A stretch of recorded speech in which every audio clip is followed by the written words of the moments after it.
আমা কাল বসীর।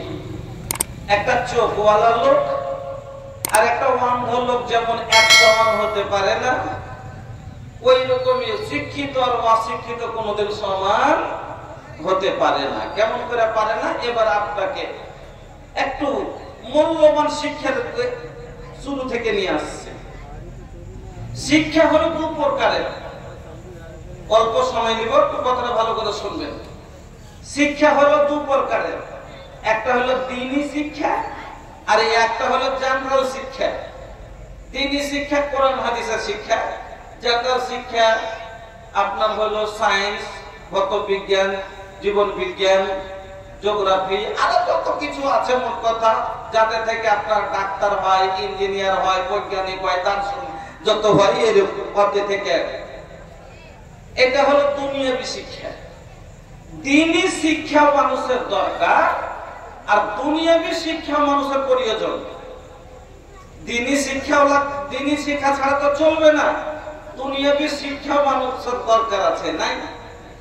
যদি দরকার দুনিয়াবী শিক্ষা না হইতো, তাহলে এই ডাক্তার যদি না হইতো ভাই, তাহলে চিকিৎসা হইতো না মানুষের। আর চিকিৎসা না হলে মানুষ যাচ্ছে এলাজ না পেলে মানুষ মারা যেত, কষ্ট পেত। এবার ইঞ্জিনিয়ার দরকার আছে না নাই? ইঞ্জিনিয়ার যদি না হলে পারে, আজ বড় বড় নদীর উপরে, গঙ্গার উপরে ব্রিজ বলছে, 22 কিলোমিটার লম্বা ব্রিজ, সাহেবগঞ্জ থেকে মনিহারি পর্যন্ত একবারে টানা ব্রিজ। আচ্ছা, এখন সকাল 9টাতে বেরিয়েছি, মাগরিবের আগে পৌঁছালাম, ব্রিজটা বানার পরে জোহরের ভাত খাওয়ার পরে বাড়াবো, তা পৌঁছে যাবো। পৌঁছিব না? তো সুবিধা। আজ যদি ব্রিজ গালা না থাকতো তাহলে যাতায়াতটা হতো, ট্রেনের ব্রিজ না থাকতো তাহলে পারে আজ ঝাড়খণ্ডের মানুষ বিহার, বিহারের মানুষ ঝাড়খণ্ড, বাঙ্গাল মানুষের যাতায়াত সুবিধা হতো কি? হতো না। তাহলে ইঞ্জিনিয়ারও দরকার, ডাক্তারও দরকার। কিন্তু কথাটা মনে করেন ভালো করে, এলাকাতে একটাই ইঞ্জিনিয়ার, সবাই হলো মানে ঘর বানানো হলো। একটা ইঞ্জিনিয়ারে সবারই ঘরের ছক এঁকে দিতে পারে যে হ্যাঁ এরকম করলেই ঠিক আছে। একটা ইঞ্জিনিয়ারে লেখা দিলে 50টা ব্রিজ বনে যাবে, 500টা বনে যেতে পারে। এটা হলো দুনিয়াবী শিক্ষা। একটা লোক শিখলে হাজারো লোকের কিফায়াত করে দেয়, হয় কি হয় না? একটা লোকের শিখাতে হাজারোটা লোক উঠিয়ে লাগে। কিন্তু বন্ধু আমার, দ্বীনি ইলমটা এমন যে বাপ শিখলে বেটার উপকার হয় না। কেন? বাপের নামাজ বাপ পড়বে, বেটার নামাজ বেটা পড়বে। বাপের নামাজে বেটার দোয়া পড়লে বাপের নামাজ হবে না, আর বাপের নামাজে বেটা দোয়া পড়লেও হবে না। বাপের ফরজ গোসলে বাপকেই জানতে হবে, বেটা হুজুর সুন্নাত বেটার বেটাকে শিখতে হবে।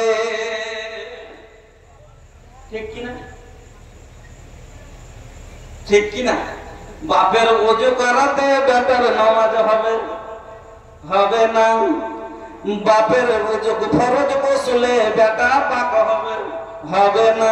তাহলে বাপ ফরজ গোসলের প্রয়োজন পড়ে, বেটারও প্রয়োজন পড়ে। বাপ নামাজের ওযু করে, বেটাও নামাজের ওযু করে। তাহলে বেটাকে আলাদা শিক্ষা লাগবে, বাপকেও আলাদা শিক্ষা লাগবে। মাও পাক না পাক হয়, বেটিও না পাক হয়। মাকেও পাক হতে শিখতে হবে, বেটিকেও পাক হতে শিখতে হবে।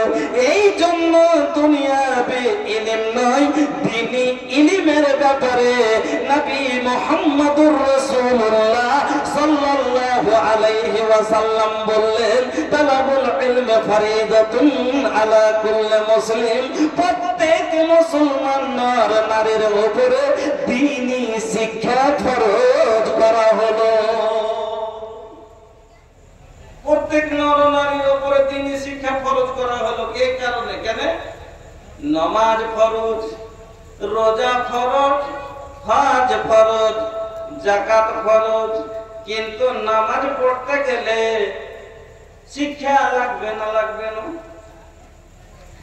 আপনারা জানেন এই কোরআনে 30টা পারা, 30টা পারাতে 114টি সূরা।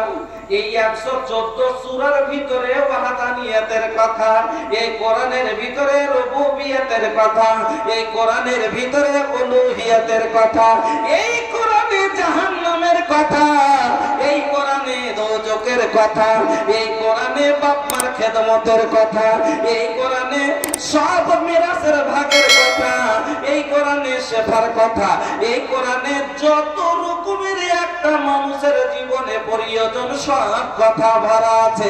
কিন্তু সব কথার আগে আমার আল্লাহ যে কথাটা বললেন সেটা হলো ইকরা পড়ার কথা।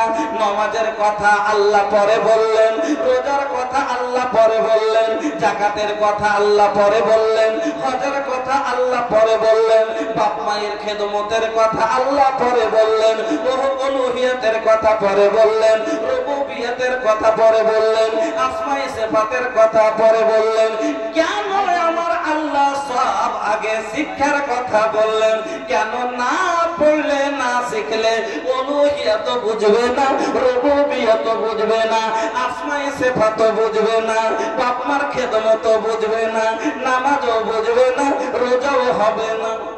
আচ্ছা, নামাজের লেগে শিক্ষা দরকার আছে না নাই?